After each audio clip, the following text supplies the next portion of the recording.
Starting with the name of Allah Almighty, who is the master of the day of judgment, and a bundle of Durud Salam on beloved Prophet Muhammad sallallahu alaihi wasallam. Dear students, mathematics, chapter number 9, theorem number 2, SSC 2.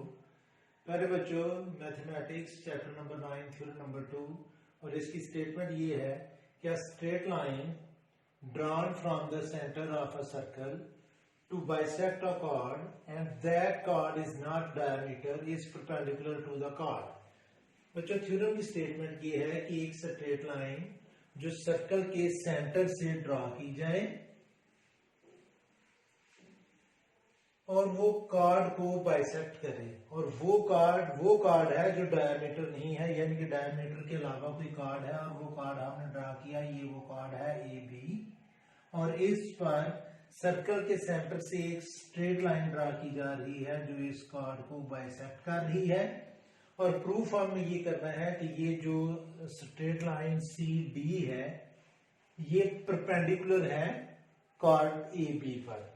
दोबारा statement सुने बच्चों कि a straight line drawn from the centre, straight line है C D जो centre से draw की गई है और वो कार्ड ए बी को बाइसेक्ट कर रही है, और ये जो कार्ड ए बी है ये डायमीटर नहीं है। डायमीटर वो कार्ड होता है जो सर्कल के सेंटर से पास हो, और ये ए बी कार्ड जो है ये सर्कल के सेंटर से पास नहीं हो रहा। और ये जो स्ट्रेट लाइन है सी डी वो कार्ड ए बी को बाइसेक्ट कर रही है। बाइसेक्ट का मतलब है बच्चों हाफ कर रही है, आधा आधा कर रही है। और प्रूफ हमने ये करना है कि ये जो लाइन सी डी है ये परपेंडिकुलर है किस पर, कार्ड पर। तो गिवन इसमें हमें सिर्फ ये है कि क्या circle with centre C and a chord A B which is not diameter. So students given है इसमें, given a circle with center C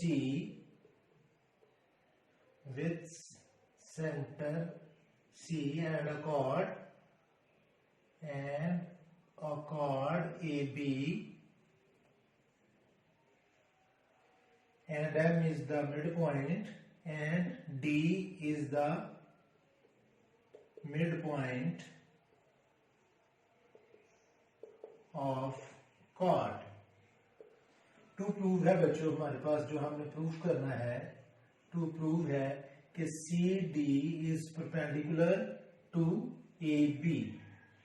construction बच्चों हम करेंगे, कंस्ट्रक्शन होगी हमारी कि हम सी को ए से ज्वाइन करेंगे, join A C and C B, join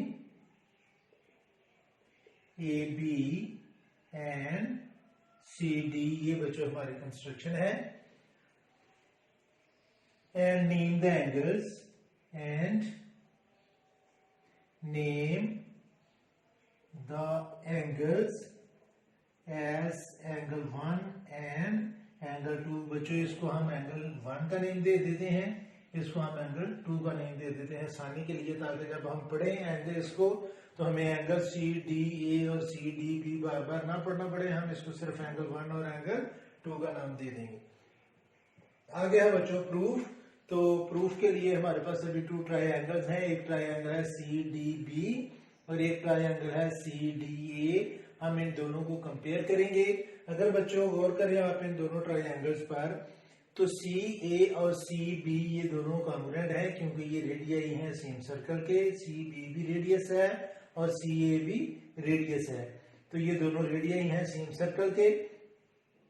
C D जो है बच्चों ये दोनों ट्रायंगल्स के लिए कॉमन है, और डी ए और डी बी ये कॉन्ग्रुएंट है क्योंकि ये डी हमें गिवन था कि ये मिड पॉइंट है, और ये जो लाइन सी डी हम ड्रा कर रहे थे ये कार्ड को बाइसेक्ट कर रही है। तो ये दोनों ट्रायंगल्स की तीनों साइड्स कॉन्ग्रुएंट है, तो ये दोनों ट्रायंगल्स कॉन्ग्रुएंट होंगी।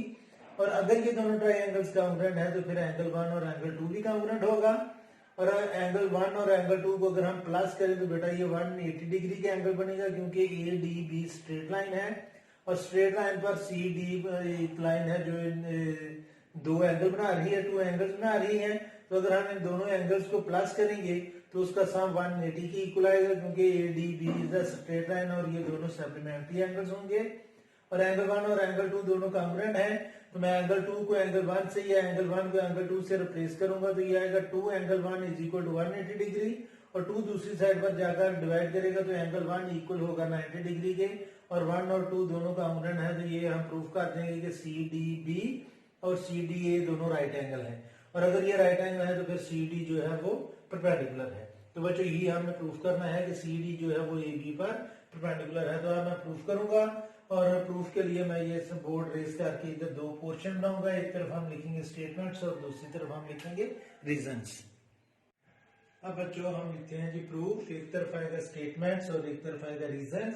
अब स्टूडेंट्स हम ट्रायंगल CDA और CDB को कंपेयर करेंगे, और मैं लिखूंगा in triangle CDA correspondence with, ये जो साइन है बच्चों इसको हम कॉरस्पॉन्डेंस पढ़ते हैं, ट्रायंगल CDB।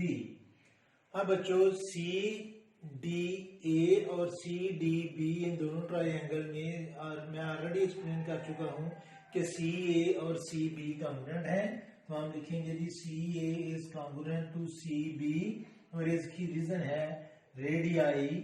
रेडियाई बच्चों प्लूरल है रेडियस का, यानी कि एक से ज्यादा रेडियस होंगे तो हम उसको रेडियाई पढ़ेंगे, रेडियाई ऑफ सेम सर्कल, कि ये दोनों एक ही सर्कल के रेडियस हैं। आगे बच्चों CD जो है वो दोनों ट्रायंगल के लिए कॉमन है, तो मैं लिखूंगा CD is congruent to CD, और इसकी रीजन ये है कि ये बच्चों कॉमन है, यानी कि दोनों ट्रायंगल में ये कॉमन है, साझी है। और आगे बच्चों DA जो है, साइड DA वो कॉन्ग्रुएंट है DB के, और इसकी रीजन ये है कि ये हमें गिवन था कि ये D जो है ये मिड पॉइंट है, यानी कि CD लाइन जो थी वो AB को बाइसेक्ट कर रही थी, और बाइसेक्ट का मतलब होता है कि इक्वल हाफ में डिवाइड करना, तो ये हमें गिवन है। अब बच्चों इस ट्रायंगल की ये साइड और इस ट्रायंगल की ये साइड इक्वल है, इस ट्रायंगल की CD और इस ट्रायंगल की CD इक्वल है, और इस ट्रायंगल की DA और इस ट्रायंगल की DB कॉन्ग्रुएंट है। तो ये दोनों ट्रायंगल जो हैं ये कॉन्ग्रुएंट होगी, और इसमें पोस्टुलेट लगेगा side side side is congruent to side side side. तो मैं लिखूंगा इसके नीचे students, so triangle CDA is congruent to triangle CDB, और इसकी रीजन ये है बच्चों side side side is congruent to side side sides. तो बच्चों अगर ये दोनों ट्रायंगल्स कॉन्ग्रुएंट हैं तो इनके एंगल 1 और एंगल 2 जो है बच्चों वो भी कॉन्ग्रुएंट होगा, then angle 1 is congruent to angle 2, और इसकी रीजन होगी corresponding angles of congruent triangles. बच्चों एंगल 1 और एंगल 2 दोनों कॉन्ग्रुएंट है, क्योंकि ये दोनों ट्रायंगल्स कॉन्ग्रुएंट हैं तो इनके कॉरस्पॉन्डिंग एंगल्स भी कॉन्ग्रुएंट होंगे। अब बच्चों अगर हम एंगल 1 और एंगल 2 को प्लस करते हैं तो ये इक्वल आता है 180 डिग्री के, और हम इसको लिखेंगे जी कि adjacent angles on straight line. Straight line पर बच्चों जो एडजेसेंट एंगल्स होते हैं उनका सम जो है वो इक्वल होता है 180 डिग्री के। अब अगर आप गौर करें तो एंगल 1 कॉन्ग्रुएंट है एंगल 2 के, तो मैं एंगल 1 को एंगल 2 से रिप्लेस कर सकता हूं, या एंगल 2 को मैं एंगल 1 से रिप्लेस कर सकता हूं।